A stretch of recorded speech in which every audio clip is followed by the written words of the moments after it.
Well, game week, obviously, and we're excited. Have an opportunity to get over to Little Rock and play Western Carolina. Um, Kerwin and Cade Bell do a wonderful job with that team offensively. I think they set records last year in touchdown passes, records for total offense. A lot of bubbles, a lot of things that are concerning to us that we've been practicing on now.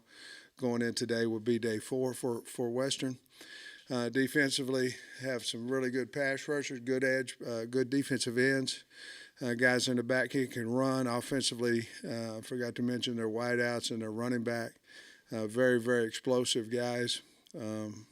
Starting to have our work cut out for us. Always first games are scary because of the unknown about the opponent, unknown this year about our own team. But we're really excited to get over there and play a fine Western Carolina team. Coach, you guys moved game time to noon from 3 o'clock. Are you worried that's going to impact tailgating at all? And what's your thoughts on moving it up? No, I'm not worried about tailgating. I can tell you that. Now, that's going to make people mad, but I don't care. We're trying to do what's best for our team, what's best for the fans. We're trying to. I would imagine tailgating if you're 3 hours before at 9 o'clock when it's maybe 80-something degrees versus 96 or 95 or whatever it would be if you started at noon. I would think it'd be better for the fans. Trey, we played 5 of our first 8 games on the road. And so when the heat came out, there was a decision to make whether you're going to move it forward or move it backwards. Well, moving it backwards, if it starts at 6 or 7, you're going to get the team home at 1:30 or 2:30 in the morning versus 7:30. We don't have a break till after week 8. Obviously, you guys know we have a 4-game spread there on the road, and 5 of our first 8. It just made no sense to me to move it back and get our kids back here at 1:32, 2:30 in the morning for a game where we could move it up. Tailgating should be cooler. The game should be cooler. And as you well know, if the game starts at 6, you're out there at 4 o'clock, and it's 96 degrees out there for tailgaters, pregame, hog walk, all those things. I just thought it was the smartest thing for us once the heat became a factor to move it up for the safety of our kids and for our fans. I wonder if you could comment on the captain selection. 2 defensive ends, a kicker. You don't see 6 often. Just the decision to go with 6 and just on the guys that were selected. Yeah, the team selected them. We don't have any influence on them. We're not in the locker room with them. We're not with them every day outside of football. The weight room, how they work, the accountability. So there was a few that were certainly high in votes, a couple. And then the rest of the guys were all about the same. And so I decided to go with 6 this year. I think we've gone maybe 5 one year, I think, maybe. And but it was so close that I didn't want to have to be the guy who made the decision on one vote here or there, whether you couldn't become a captain or not. So we decided to go with 6. I thought it was really good. We have good leadership on our team, and that was basically because of the voting. That's why we decided, because of the closeness of the votes. That's why I decided to go ahead and go with 6.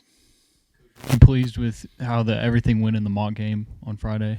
Yeah, I was, and it's really just a substitution, and then obviously how we do Fridays and Saturdays. I thought it went well. We caught balls. We had a 10-minute period of pat and go with both DBs, linebackers, and then of course the wide, all skill position. And then we stayed and caught kicks and punts. And, well, we kicked live. We did not cover live, but we did kick live, kickoffs, punts, and things during that time as well. We punted the ball really well, kicked off, field goals, kicked well. So I was really pleased with what we got accomplished, yes. And a lot of oars here with the starters on the depth chart. Maybe could you just walk through some of that, or you feel okay with all that? I do. I mean, because in all honesty, we really don't know who's going to run out with the ones. If they're an or, we know they're going to play a lot of ball for us. But in all honesty, we haven't decided who's going to run out there. Now, we've decided what positions and all that, but there's a few of them that either via injury, are they going to be back in time for Saturday's game? Maybe it is, with moving some kids, like Snacks has moved from hog to corner to, where Jaden Johnson and Hudson Clark are.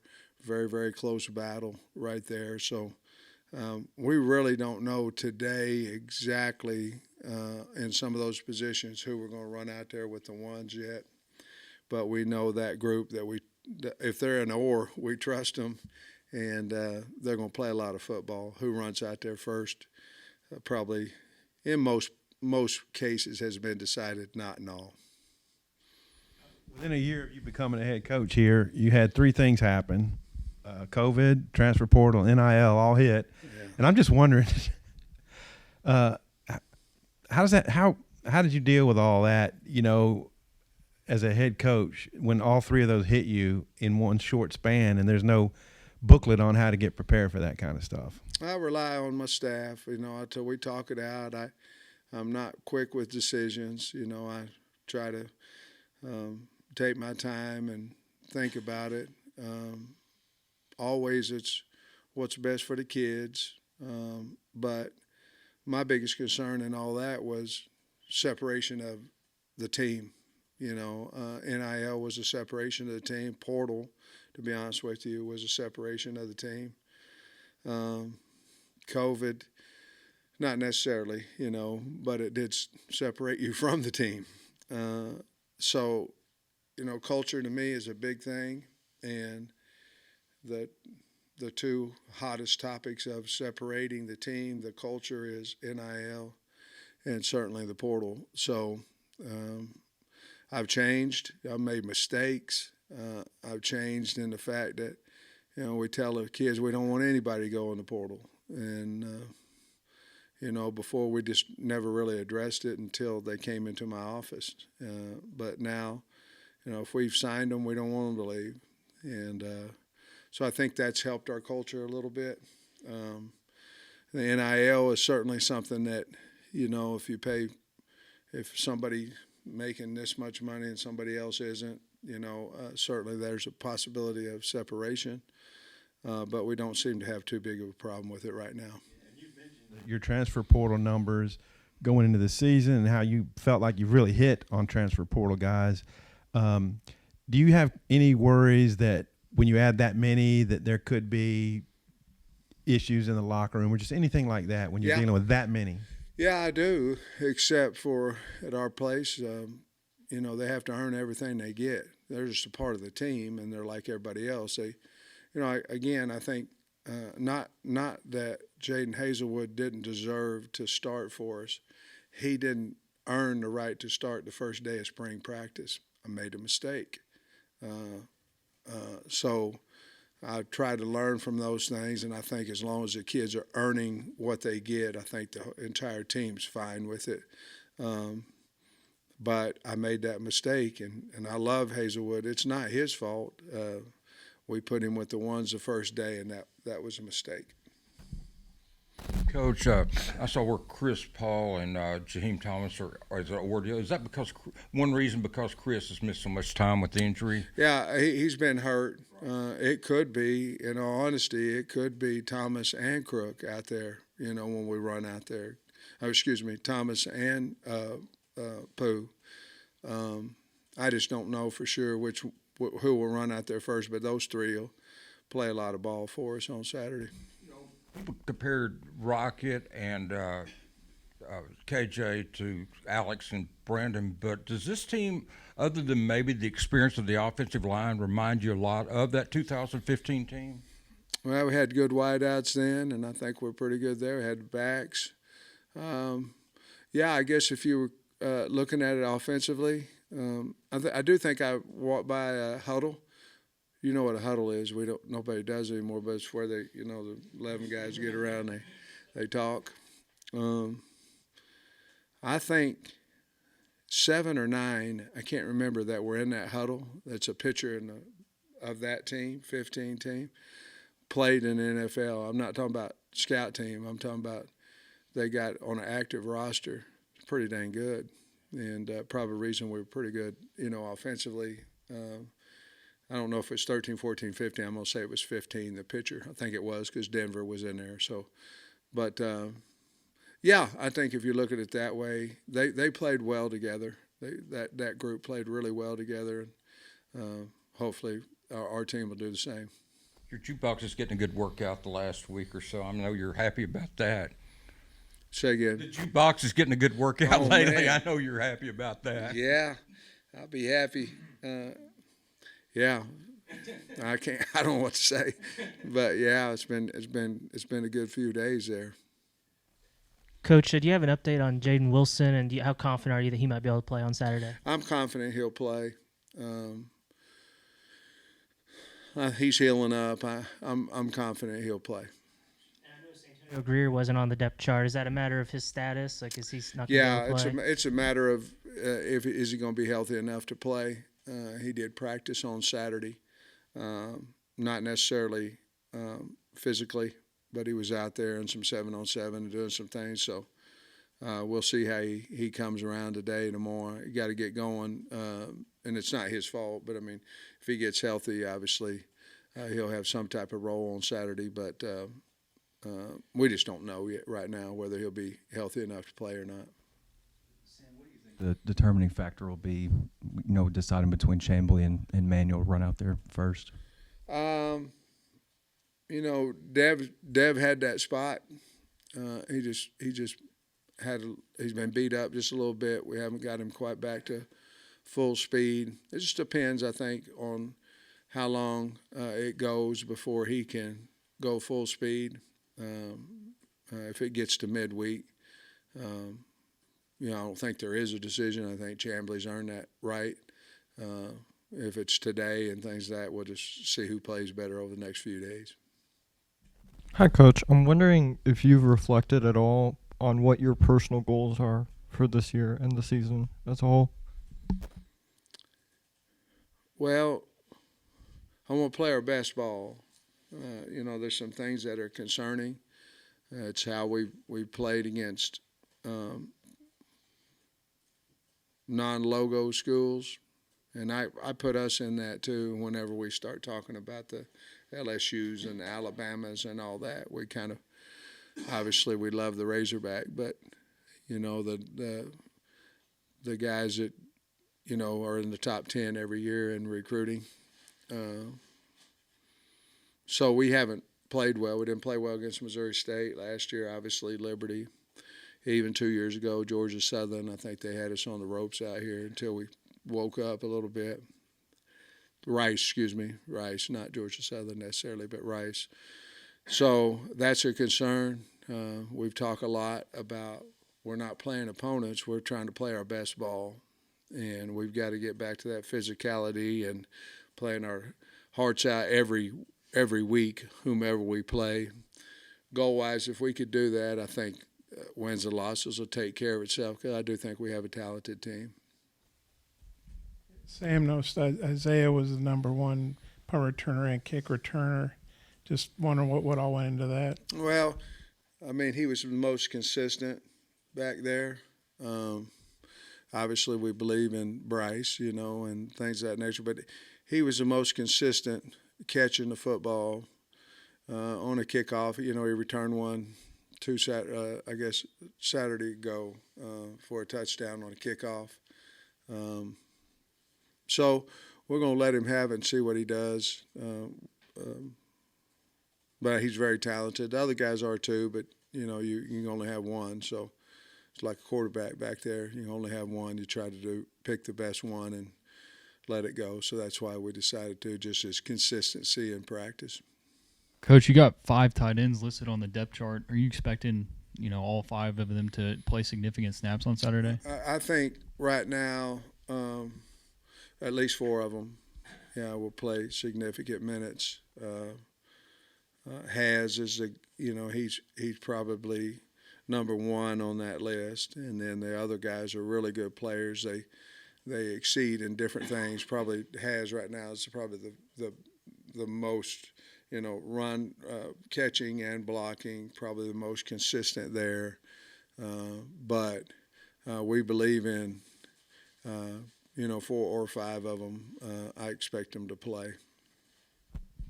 What's your plan on Friday? You flying down, or and you're planning on coming back Saturday? No, we're busing down and back. Especially with the game being moved up, we could get back by maybe 7:30, which would be a good time. Again, I'm concerned about 8 games in a row, and I tell you this too.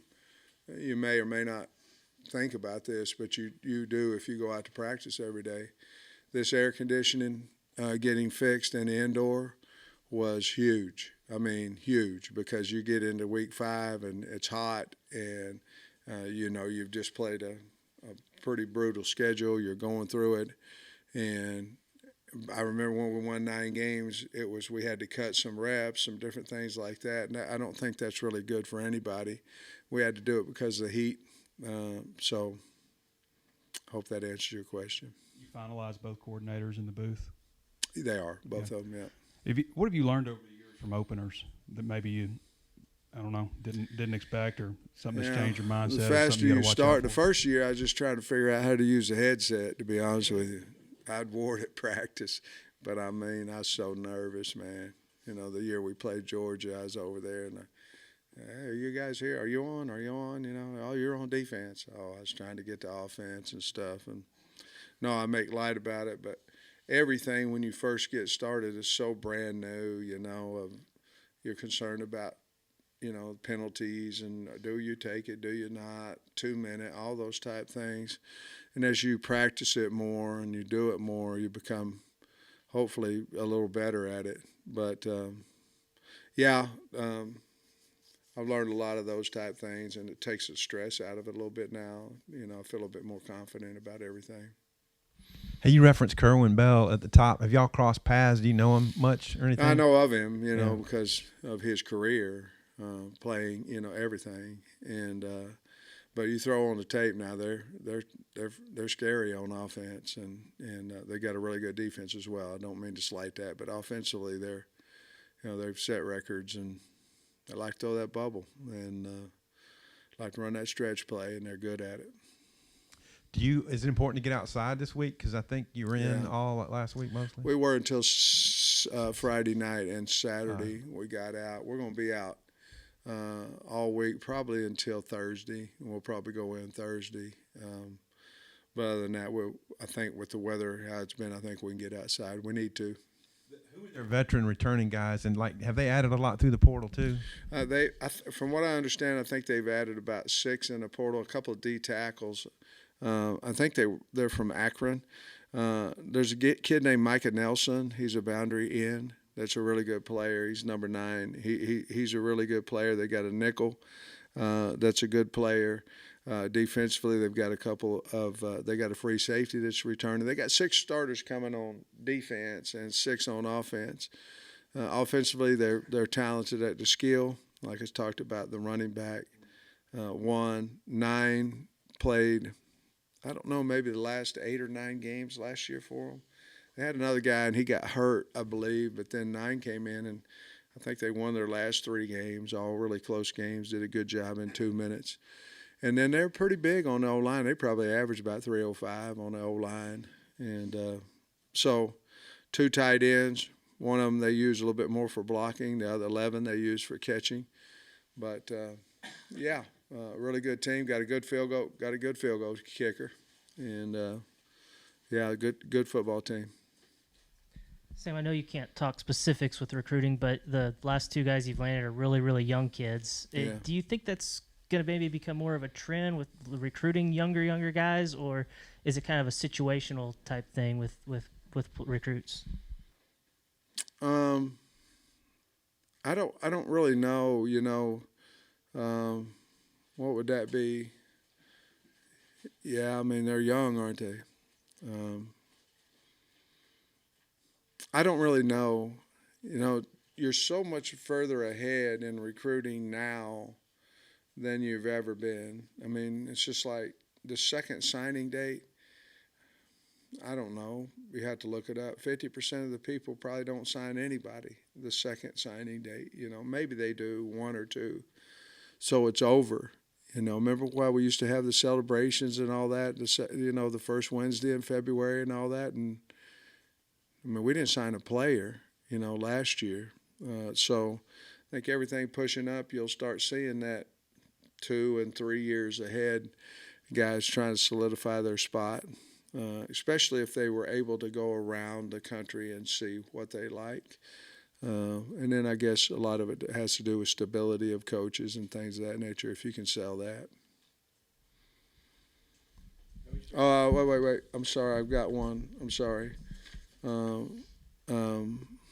What's the coach's biggest apprehension going into the season opening game? And I think I answered that one I think, Trey, you asked that one. So. The games went, I think, 3 hours and 40 minutes. I noticed on Saturday, I think there's supposed to be, 12 to 15 fewer plays.